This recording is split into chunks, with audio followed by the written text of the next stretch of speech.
Yeah, I got some evil ways. Even through the glasses, you can see the gaze. To find your way up to the top, shit gon' be a maze. Volkswagen shit, the way I'm running Beatles plays. Yeah, and we linking like we... It's going well. This is typically how I spend the mornings, packing some orders. It's now 11 o'clock, so I've been at this for 2 or so hours. Now, then I have, for the rest of the day, I have time for some admin, like the social media for the place, SEO, all that kind of jazz. I'm struggling a little bit at the moment with this order management, so inventory management. As you can see, we're quite fully stocked on inventory, but in the arbist industry, there are quite a few small niche products that like quite quickly go out of stock. Like this, for example, this shelf is meant to be full with these type of things I use to fasten tools to your harness so they don't fall down. And typically, it's quite easy to manage the orders here, but occasionally, 2 things happen. One company buys a lot of these for all their employees, so we sold 8 of one of those types of strops last week, for example. 2, the company that's meant to deliver these, i.e. the supplier, take a long time. And this is like, it's partly my fault for not planning this better, but it's also difficult to get a delivery out of some of these companies, which makes it quite hard to manage inventory. And I've found it really hard in general to manage inventory for these specialty products where it's hard to predict in demand. All of a sudden, boom, a lot of them will go and you have no way of knowing when that's going to happen. So that's a little bit frustrating. But then also, some customers, or there are some suppliers, which are always bothersome to work with because they don't know how to deliver quickly. They send stuff to the wrong address, and who are the supplier of the particular goods never have the stuff in stock. And now, I'm not trying to shit on anyone here, but this is typically Southern Europe. My experience is that Southern Europe is horrible to deal with when it comes to this stuff. They're not as organized, they're a little bit more mañana. If you're from Southern Europe, I'm sure you're fantastic, but this is my personal experience. So I have to be very proactive when ordering from like Italy, Spain, France, Portugal, for example. So it is what it is. Now we're gonna do some admin for the rest of the day because all the orders are done. And I'm actually going to visit Epidemic Sound or Overtone Studios to give them some advice on playlist and music marketing in the afternoon. It's where I used to work for 4.5 years, so a little bit back to the roots. That should be quite fun. But now let's get some admin done and then let's hop over into the city. Set my feet ablaze. My heart hardens every year like sneakers that Adidas made. I never did the VMAs, I'm not in need of praise. All praise to the born sinners Jesus saves. My brother's running through the... Boom, and we're out of there. Felt weird as hell wearing this visitor badge, but you know, guess you gotta do what you gotta do for security. I chatted a little bit to the people over at Overtone Studios about playlisting. I did some of that before. I had a couple of playlists that I grew, sold, etc. And I knew some strategies to do it. So I was just there sharing some info, a little bit of an advisory role. They now owe me a favor, which is always good. You gotta keep on collecting favors. Really, when you think about it, really there's a big economy for favors. And favors, it doesn't mean like, oh, I do this, you do this for me. But rather people who you are friendly with, people who have a good contact with. Make my hat so. People who have a good contact with and people are willing to help you in exchange for you helping them. And there are some things like this that you maybe know a little bit and that you know better than them. If you're able to share that info with them, when you then need someone to vouch for you, someone to advise you, it's so much better to have these contacts in your inventory. So I try to take these things, even if it's like, obviously it's just an opportunity cost for me, since I'm taking some time away to speak here, but in the long term these things are going to be very valuable. And I should also probably mention the company that I was at now, and now I didn't want to record in there because people's privacy, etc. Maybe it's a creator company, so maybe probably would have been fine, but like I know all those people personally, so I didn't want to record. But I actually worked at Epidemic Sound for 4.5 years, so it was quite personal getting back there, and it just felt like it was yesterday that I was there last, but it was actually more than a year ago now, which is crazy. And I got to reflecting a little bit now after having been there, and this move that I made a year ago is like, I'm very happy that I did it because I've learned a lot. I've had a lot of fun on the way. All of the things which I'm doing right now, including talking to this camera in this way that I'm doing now, I wouldn't have been doing. I wouldn't have at 4:30 any random day decided to go have an advisory meeting just because it will be good in the future. So all that freedom is super good. But there's part of me that misses that structure. Like there's a lot of so many fun people in there. Like you come to the office, you do your stuff. Outside of the office, you don't have any responsibility. responsibilities whatsoever. It's just chill. But I also know that that life is not for me. I've really come to the conclusion that that type of life drives me crazy, where I don't have the freedom to decide myself, and also where things are happening slowly. Because in a large company like that, it's inevitable that when you grow and you scale, things will slow down. You need dependencies, people need to approve things, you need to check with budgets, you have certain OKRs and goals that you need to achieve, and if things that you want to do are not associated to those particular goals, then people get angry, etc, etc. So quite an interesting learning that I've made over there. Like, I learned a lot about business, I learned a lot about how to approach budgeting, accounting, and like how to just run a company, because I was able to observe people around me there. So fantastic. One of the guys there, who's my manager, Philip, big shout out to him. Like, he's probably, without all the stuff I learned from him over the course of 4 years, I wouldn't have been nowhere near as proficient at, you know, taking decisions and being decisive in what I do as I am. So yeah, really cool to see them again. Makes me a little bit sentimental, but nothing I would trade for what I have now. So that feels good that I went back there and didn't get any like, oh shit, I should go back. Quite the opposite. But it's just, it was a good time, and I miss that place and those like people and the whole situation occasionally. But yeah, it is what it is. We're on to bigger, we're on to better things, and that was just a part of the way. It was just a stepping stone. So now we're gonna go back home, we're gonna get back to work, and we're gonna get to work on our own things, which is the most exciting part there is. And yeah, cue the montage, bro. Have you ever had to hide where exactly you reside? Have you been to the Waffle House on North Side? Have you ever made a pop star wanna be your bride? Have you hugged someone and they cried? Have you had your heroes sit you down and give you the guide? Have you ever spoken something into existence, or do you just talk about other people's lives? Stop giving me advice. Stop giving me advice. Stop. Okay, that was actually my second leg day this week. Now, I have a philosophy that when you want to bulk up, when you want to get bigger, it's actually much better to hit 2 leg days in 1 week. I've heard at least that this releases more of these growth hormones that then will push the rest of your body to grow as well. I'm not sure how true that is, that's just what I'm following. Today, this bad boy came in from my friend who's an engineer. So this box is actually meant to blow air, like you see, like this, through this bag. And as well as we're gonna have some other attachments that you can put on there and dry your gear. So it's working fully. I mean, it won't really show, it won't really be able to catch it on video since there's air blowing through. So that's pretty cool.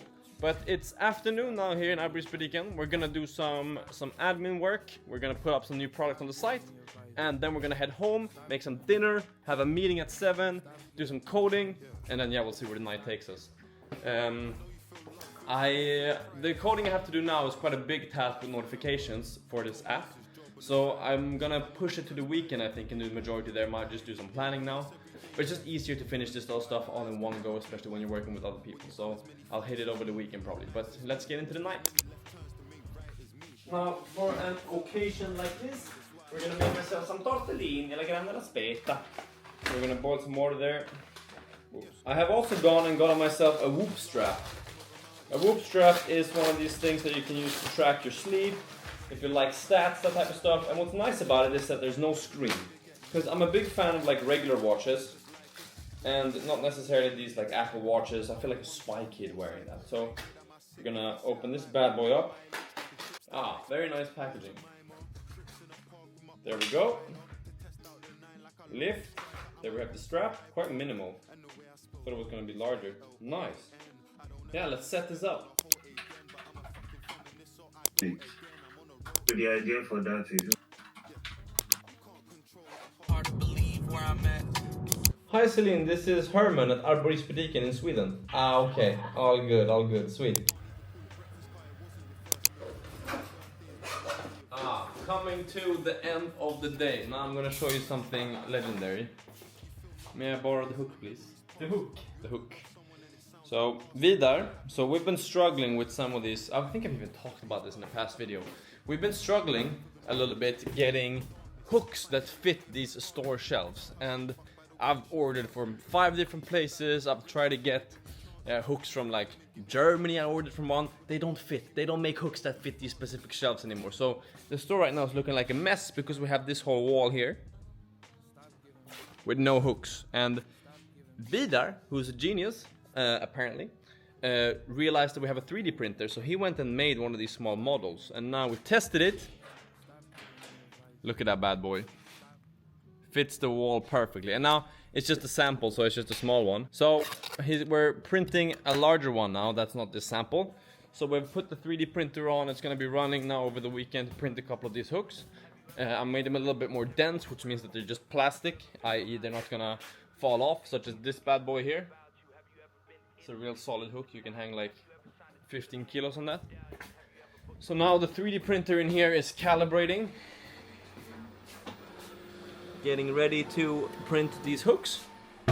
So that's quite exciting. This is the benefits of having a 3D printer. You can just solve these problems as they come up. But now we're gonna call it a day. It's almost 5 o'clock. Answer one more phone call apparently, and then we're heading to Costco for a chill night with no work. All this unsolicited advice from the guys getting booked for a quarter of my price. All this red carpet shit, brand partnership. Vill du att man börjar filma? Fast vi gör det. My friend over there is filming me trying to intro this video.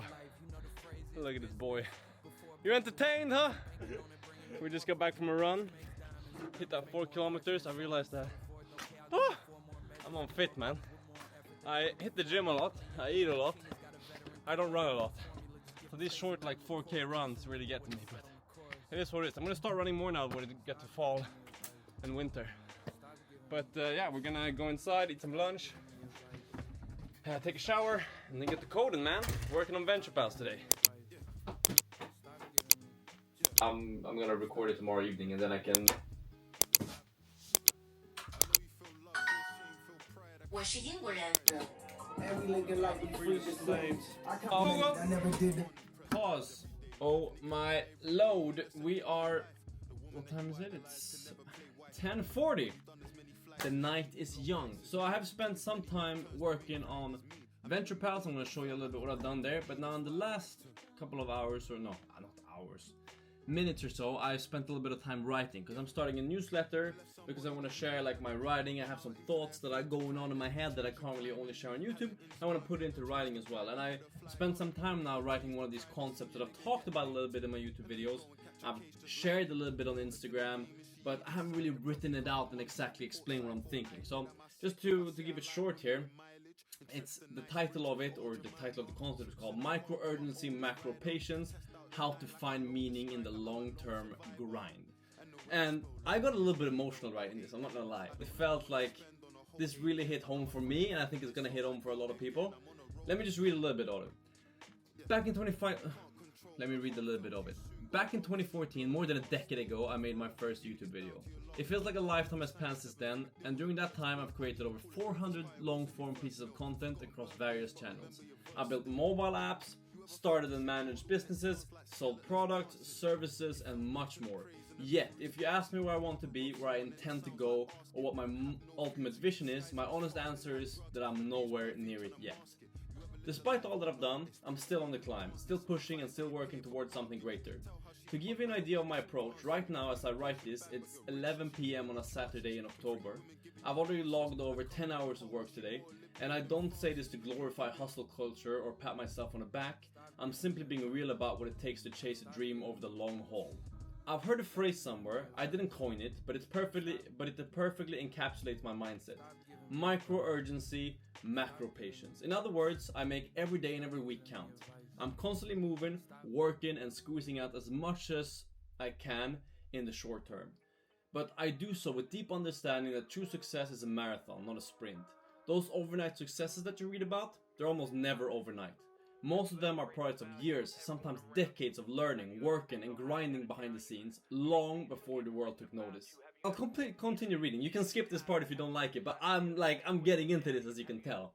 And that's why I believe the best thing you can do is to take full ownership of your long-term situation. Get ready to work and to understand that you might see very few tangible results for a long time. It may feel like what you do this week barely moves the needle next week, and that might be true.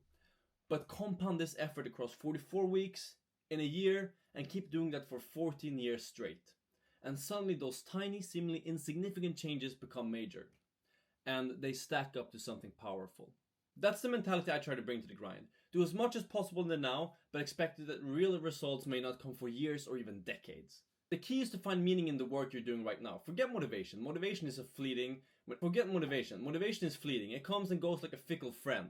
Discipline is what will take you moving forward when the excitement fades and the reality of long-term grind sets in.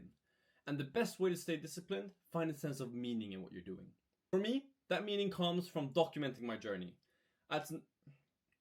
It's knowing that by sharing my ups and downs and the day-to-day grind, I can help inspire others to get their journey started or stay disciplined on their paths. And selfishly, it's also for me.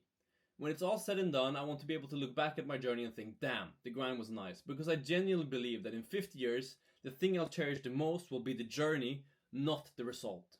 So to those of you who share a similar long-term vision in a world obsessed with instant gratification, my advice is simple.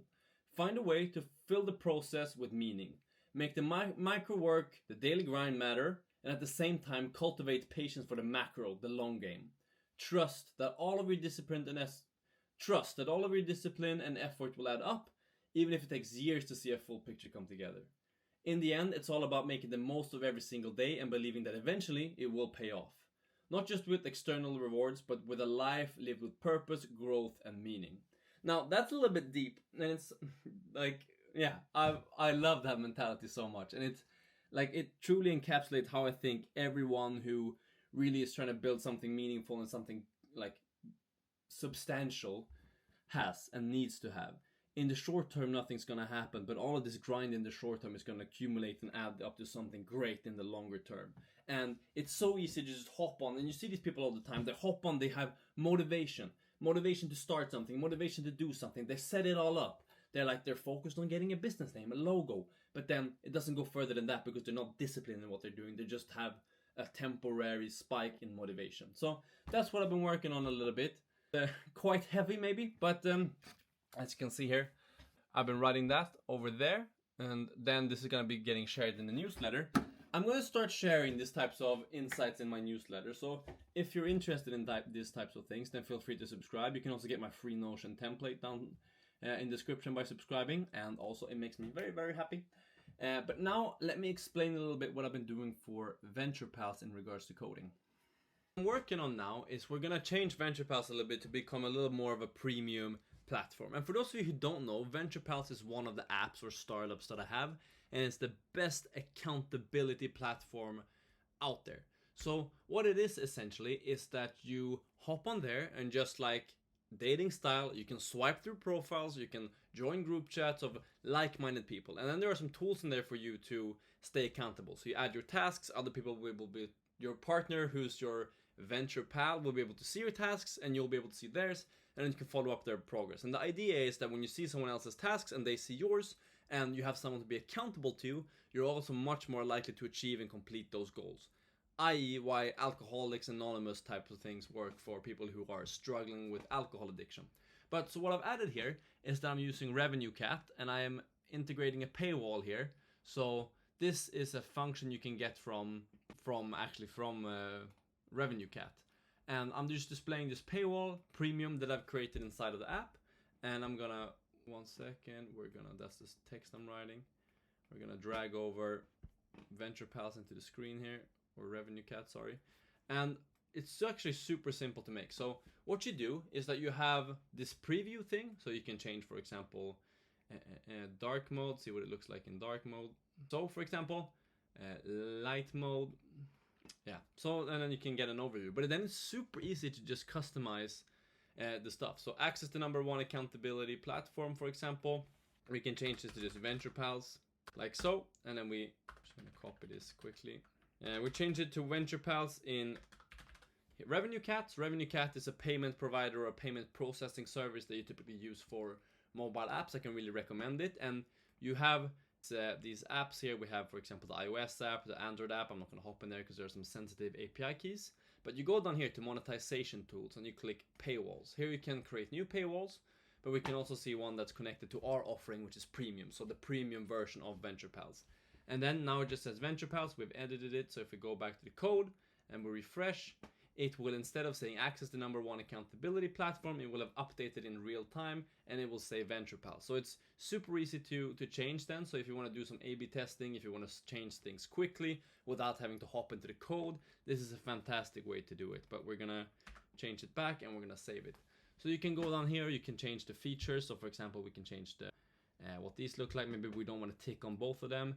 Maybe there's something that is like a community type of thing, or something that is a little bit of progress, stacked bar that indicates progress. So we can do the call to action. We can change it from, for example, achieve your goals to start. So that's a very easy way to do it. If you want to later on as well, you can start experimenting and checking different offerings. So you can A/B test different copy, you can A/B test different pricing, different models of charging, so quarterly, yearly, for example. So that's what I've been spending some time integrating now today. I've also made some improvements to the chat, and I've made some improvements to auto matching with Venture Pals. But if you are an ambitious individual and if you are interested in this type of stuff like accountability, productivity, then definitely go check out Venture Pals. You'll be able to find a link in the links down below, where you can also get access to my newsletter, my Notion template, all that kind of stuff. But Venture Pals will be on the links on hermanpalmgren.com. Check it out. A lot of great people in there. Hop in a group chat and let's chat. Now what I'm gonna do is I'm gonna actually take this off the tripod and start editing this YouTube video. It is almost 11 o'clock. I can probably do this in an hour and a half, and then we're gonna hit the bed. Let's get to it. I'm in the middle of the veil like a bride to be, that's why I like to. Yeah. You left somebody that you love at the bottom of a mountain cause they're afraid to climb it. Have you changed your climate? Had her Insta and made her change the private. Had her fly economy and make her change the private. Seen your nigga get nicked and then go and catch a case. And we are coming towards the end of the night here. It's currently 12:47, so we're gonna hit the bed. I'm not gonna do any more waffling. I feel like this is already a super long video. Probably too long to be a vlog. But we're gonna go hit the bed. If you like these types of videos, then feel free to subscribe. It's completely free of charge. If you want to join and be part of this whole, lifestyle, so to speak, there's a free link down below to join my school community. I share some learnings on just real business stuff. No, I'll start a dropshipping store, but like actual accounting and tax and business structure type of advice. So it's completely free. Join it down below. We can chat. You can read posts from other members and take part of those classes and courses. But now it's late, so we're gonna hit the bed and then we're gonna do it all again tomorrow. But this is gonna be it for this video. Thank you so much for watching, and I will see you in the next one. Peace.